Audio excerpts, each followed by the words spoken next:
जय हिंद दोस्तों।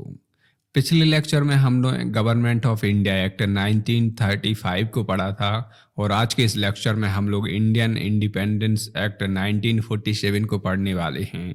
यानी दोस्तों, आज का जो हमारा अधिनियम है इसमें हमारा भारत आज़ाद हो जाएगा। अंग्रेज़ों की जो जकड़ है, अंग्रेज़ों की जो पकड़ है, उससे हमारे देश को आज़ादी मिलने वाली है दोस्तों। तो ये एक्ट बहुत ही इम्पोर्टेंट है हमारे दोस्तों, पूरा का पूरा जो संविधान है उसके स्ट्रक्चर में और साथ ही अंग्रेजों से हमें पीछा छुड़ाने में दोस्तों इस एक्ट का अहम रोल है। और यहाँ तक आने में दोस्तों हमारे जो स्वतंत्रता सेनानी हैं उन्होंने अपने रक्त को, अपने लहू को दोस्तों इस मिट्टी को सींचा है, तब जाके हमें ये आज़ादी की दोस्तों सांस लेने को मिल रही है।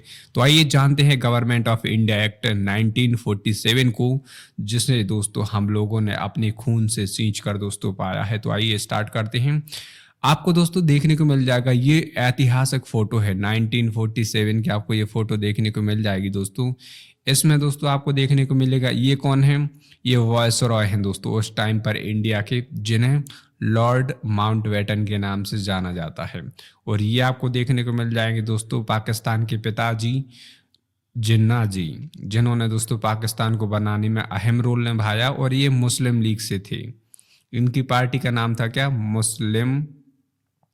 मुस्लिम लीग दोस्तों। वहीं ये आपको देखने को मिल जाएंगे नेहरू जी, जो इंदिरा गांधी के पिताजी हैं। और आपको देखने को मिल जाएंगे इन्होंने, अगर हम देखें, ये भारत के क्या है, प्रथम प्रधानमंत्री भी बनते हैं, जवाहरलाल नेहरू जी देखने को मिलते हैं। तो ये दोस्तों जब इंडिया आज़ाद होता है तो ये प्राइम मिनिस्टर बनते हैं। और ये दोस्तों जब पाकिस्तान आज़ाद होता है तो वहाँ के ये प्राइम मिनिस्टर बनते हैं दोस्तों। तो ये हैं मोहम्मद अली जिन्ना, और यहाँ आपको देखने को मिल जाएंगे नेहरू जी, और ये देखने को मिल जाएंगे लॉर्ड माउंटबेटन दोस्तों। अब आइए स्टार्ट करते हैं। आखिर जो गवर्नमेंट ऑफ इंडिया एक्ट है 1947, इससे दोस्तों हुआ क्या आखिर, जब दोस्तों इस एक्ट को ब्रिटिश पार्लियामेंट में कब 5 जुलाई को दोस्तों पेश किया गया। साथ ही साथ इसको जो शाही जो सहमति है 18 जुलाई को मिल जाती है।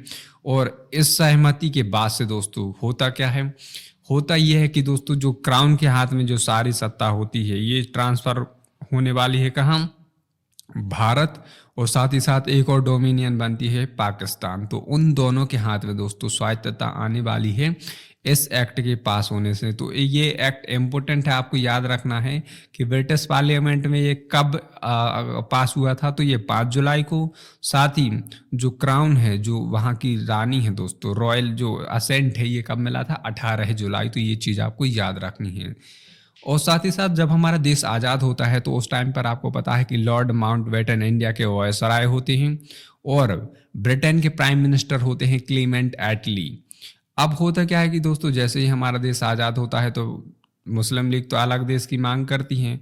तो इसके लिए फिर क्या किया जाता है, 3 जून को दोस्तों क्या किया जाता है, एक दोस्तों प्लान आता है, कैबिनेट प्लान आता है दोस्तों। इसके तहत क्या किया जाता है, इसके तहत दोस्तों इस पे पूरा का पूरा जो इंडिया है इसको स्प्लिट कर दिया जाता है। किसमें, एक तो बनता है दोस्तों पाकिस्तान और एक बनता है क्या, इंडिया दोस्तों। मुस्लिम लीग अगर हम देखें तो पाकिस्तान की मांग करती है और इंडियन नेशनल कांग्रेस जो है दोस्तों ये भारत की मांग करती है। वहीं अगर हम देखें एक सिख कम्युनिटी होती है, हालांकि इनको कोई भी देश नहीं मिलता है। बहुत सारे अगर हम देखें सिख पाकिस्तान में भी देखने को मिलते हैं, जो वहाँ का पंजाब प्रांत हो गया वो, और बहुत सारे सिख आपको इंडिया में भी देखने को मिल जाएंगे। हालांकि इनको कोई अलग से ऐसा स्पेसिफिक लैंड नहीं मिला ताकि ये लोग कंट्री बना पाए। तो ये एक्ट दोस्तों पारित होने के बाद क्या होता है, 3 जून को दोस्तों जो लॉर्ड माउंटबेटन है ये प्लान रखते हैं और ये पूरा का पूरा ओरिजिनल एक्ट है। हालांकि मैं आपको कुछ की फैक्टर बता देता हूँ इसके। जैसे यहाँ पर 2 डोमिनियन की बात करता है ये 2 डोमिनियन कौन, इंडिया हो गया, पाकिस्तान हो गया। 15 अगस्त को दोस्तों हम लोग आज़ाद होते हैं और इससे एक दिन पहले यानी 14 अगस्त को कौन, पाकिस्तान अपनी जो है स्वतंत्रता दिवस जो है मनाया जाता है, क्योंकि 14 अगस्त को क्या है पाकिस्तान आज़ाद हो जाता है। तो इस तरीके से दोस्तों जो भारत है ये डिवाइड हो जाता है इंडिया और पाकिस्तान में। अब इसके कुछ हम लोग फीचर्स जान लेते हैं जो इम्पोर्टेंट रहे। जैसे अगर ये एक्ट तो पारित हो गया, आखिर इस एक्ट ने किया क्या, इस एक्ट के क्या फ़ायदे मिले दोस्तों? तो इस एक्ट के सबसे बड़ा बेनिफिट मिला कि हम लोग स्वतंत्र हो गए, जो करना है वो अपने अकॉर्डिंग कर सकते हैं। हमारा देश संप्रभु हो गया, हम किसी के अधीन नहीं हैं, इंडिपेंडेंट है, सॉवरेन है। चाहे इंटरनल मैटर हो, एक्सटर्नल मैटर हो, सारे मैटर्स हम लोग अपने विवेक से अपनी सरकार डिसीजन ले सकती है। तो ये बहुत ही इंपॉर्टेंट फीचर है किसी भी देश के लिए। अगर कोई देश इंडिपेंडेंट है, सॉवरेन है, तो वो अपने सारे डिसीजन खुद ले सकता है। साथ ही साथ दोस्तों इसने क्या किया, पार्टीशन कर दिया इंडिया का।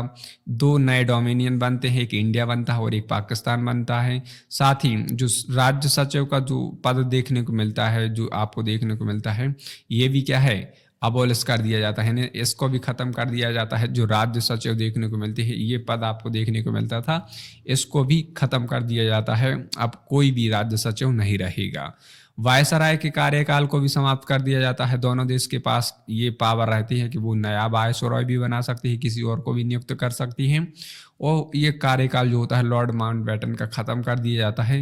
हालांकि दोस्तों अगर हम बात करें, इंडिया फिर भी आज़ाद होने के बाद भी लॉर्ड माउंटबेटन को ही गवर्नर रखती है, जबकि पाकिस्तान अगर हम देखें तो ये मोहम्मद अली जिन्ना को गवर्नर बन जाते हैं। मोहम्मद अली खुद ही गवर्नर बन जाते हैं। साथ ही फिर क्या होता है दोस्तों, दो नए देश बनते हैं। दोनों ही देश क्या है, सॉवरेन हैं। दो डोमिनियन बन जाती हैं दोस्तों। एक क्या है, एक हुआ पाकिस्तान और एक इंडिया दोस्तों। और दोनों की क्या है, असेंबली बनती हैं। दोनों की क्या है, अगर हम देखें जो संविधान बनाएंगे उसके लिए क्या है, असेंबली बनाई जा सकती हैं। और ये असेंबली क्या कर सकती है, ब्रिटिश संसद के जितने अधिनियम है या तो उनको निरस्त भी कर सकती है या उन्हें बरकरार भी रख सकती है। ये सारी पावर उस जो है संविधान सभा के पास दोस्तों रहती हैं।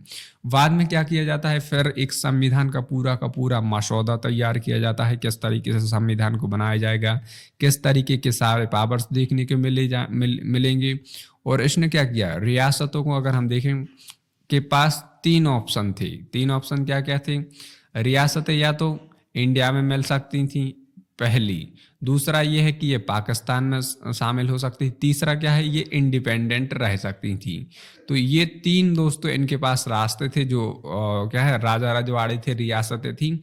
अब होता क्या है कि बहुत सारी रियासतें तो दोस्तों इंडिया में चली जाती हैं, बहुत सारी क्या होती हैं पाकिस्तान में भी मिल जाती हैं। लेकिन अगर हम बात करें जैसे जूनागढ़ हो गया जो गुजरात में देखने को मिलती है, जम्मू कश्मीर हो गया और हैदराबाद के जो निज़ाम हो गए, ये तीन बहुत बड़ी रियासतें थी दोस्तों। जिसमें से अगर हम हैदराबाद की बात करें या जम्मू कश्मीर की बात करें, ये सोचते हैं कि मैं तो अलग ही रहूंगा, जबकि हैदराबाद के निज़ाम सोचते हैं कि मैं पाकिस्तान से मिल जाऊंगा। जूनागढ़ भी यही सोचता है। जम्मू कश्मीर सोचता है कि मैं इंडिपेंडेंट रहूं। तो जम्मू कश्मीर का जो मुद्दा है दोस्तों आज भी गले की हड्डी बना हुआ है इंडिया के लिए। तो ये दोस्तों पूरा का पूरा खाका तैयार होता है। जितने देसी रियासतें होती हैं उनके पास तीन ऑप्शन रहते हैं। कुछ जो रहती हैं रियासतें पाकिस्तान में चली जाती हैं, कुछ रियासतें इंडिया में आ जाती हैं। और इस तरीके से दोस्तों दो देश निकल के आते हैं। साथ ही दोस्तों प्रत्येक जो सॉवरेन सरकार होती है दोनों देशों की, उनके पास ये रहता है कि वो लोग जब तक उनका संविधान नहीं बन जाता तब तक ये लोग 1935 के प्रावधानों के तहत अपनी सरकार को चला सकते हैं। और ब्रिटिश जो सम्राट है, ये भी चेंजेस लाया, बहुत बड़ा चेंजेस, कि जो ब्रिटिश सम्राट हो गए, क्राउन हो गए, उसके पास ना तो अब वीटो पावर बचा था और ना ही अब वो किसी बिल को मांग सकता था, ना ही किसी में रोक सकता था। तो ये सारे के सारे जो है इन सब बंदिशों से इंडिया और पाकिस्तान आज़ाद हो चुके थे दोस्तों। और गवर्नर जनरल के लिए क्या है, रिजर्व रखा गया था। और अगर हम बात करें इसको क्यों रिजर्व रखा गया था, बेसिकली अगर हम देखें तो गवर्नर जनरल को रखा गया था, इसके पीछे का रीजन ये था कि जो गवर्नर जनरल है ये क्या करेगा, परिषद की सहायता करेगा दोस्तों। इसलिए इसको रखा गया था। जो काउंसिल हो गई उसकी एडवाइस में ये इंपॉर्टेंट रोल प्ले कर सकता है, इसलिए इसको रखा जाता है। तो माउंटबेटन को दोस्तों आज़ाद होने के बाद भी हम लोग गवर्नर रखते हैं, हालांकि पाकिस्तान इनको नहीं रखता है।